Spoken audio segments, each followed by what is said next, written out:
Bonjour Despotic Girl, comment vas-tu? Ben ça roule. Pour commencer, peux-tu te présenter, histoire qu'on te connaisse un peu mieux, ton parcours sur Twitch et pourquoi as-tu commencé à stream? Déjà, je me présente, moi c'est Despotic Girl, alias Priscilla. Voilà, j'ai 38 ans, j'aime le jeu vidéo depuis très longtemps.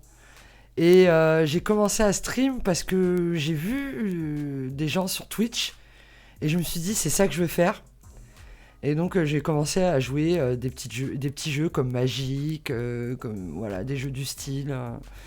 Voilà, pas mieux.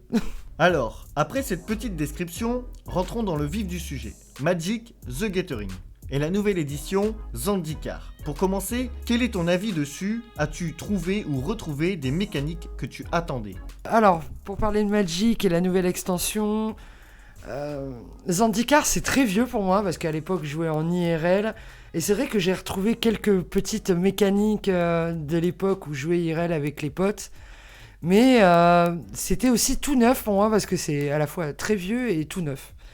Donc j'ai bien kiffé la nouvelle extension parce que c'est un remaster, hein. Mais rien d'extraordinaire non plus.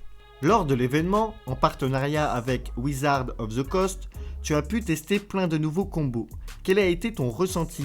As-tu eu des préférences? Alors mon ressenti a été que en fait Zendikar étant un remaster, j'ai eu une impression de déjà vu, mais à la fois de renouveau parce que j'avais oublié certaines mécaniques ou qui n'y étaient pas à l'époque.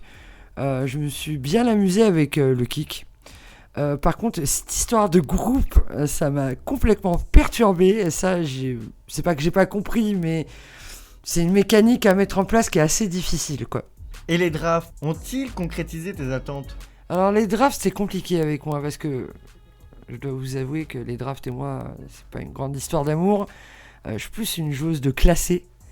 Moi, ce qui m'intéresse, c'est de monter en classement et de me dépasser. Et je suis très nul en création de deck rapide en fait, donc en deck de draft. Donc oui, ils ont concrétisé mes attentes, mais ça m'a un peu fait chier, quoi, je dois l'avouer. Tu es présente sur Twitch, comptes-tu te développer sur d'autres plateformes? Alors oui, j'ai une chaîne YouTube sur laquelle j'essaye un peu de mettre un peu de contenu. Mais YouTube, c'est un autre univers que Twitch. Moi, je suis plus dans le direct, dans le live, quoi. As-tu des projets à court ou à long terme? Alors, à court terme, mon projet, c'est Twitch, hein, toujours, pour faire le maximum de vues, évidemment. Et à long terme, donc j'aimerais exporter le concept du BO des poteaux sur plusieurs jeux. Et aussi relancer mon concept d'association geek, entre guillemets, que j'avais dans mon ancien département, que j'aimerais relancer dans le département où j'habite actuellement. Donc, c'était une espèce de bar geek associatif où les gens venaient partager leur passion commune, en gros, autour d'un verre, autour de jeux de cartes, autour de jeux vidéo, autour d'un ordinateur, tout ce qui a trait, finalement, à l'univers et à la culture geek. Voilà. Et pour toi, qu'est-ce qu'il manque à la communauté de Magic? Que penses-tu qu'il serait bon de créer pour le plus grand plaisir des joueurs? Alors la communauté Magic et IRL, il ne manque rien. Il ne manque absolument rien. Ils ont des assos, des boutiques, ils ont tout. Par contre, pour la communauté Magic Arena, il manque un mode spectateur, entre autres.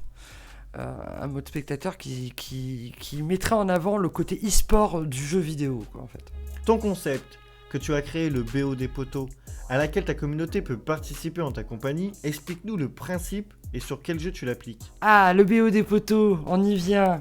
Alors le BO des poteaux, c'est bien simple, ce sont des BO entre viewers avec un classement mensuel où tout le monde peut participer. Il suffit d'avoir le jeu en question sur lequel je suis en train de jouer au moment où je fais un BO.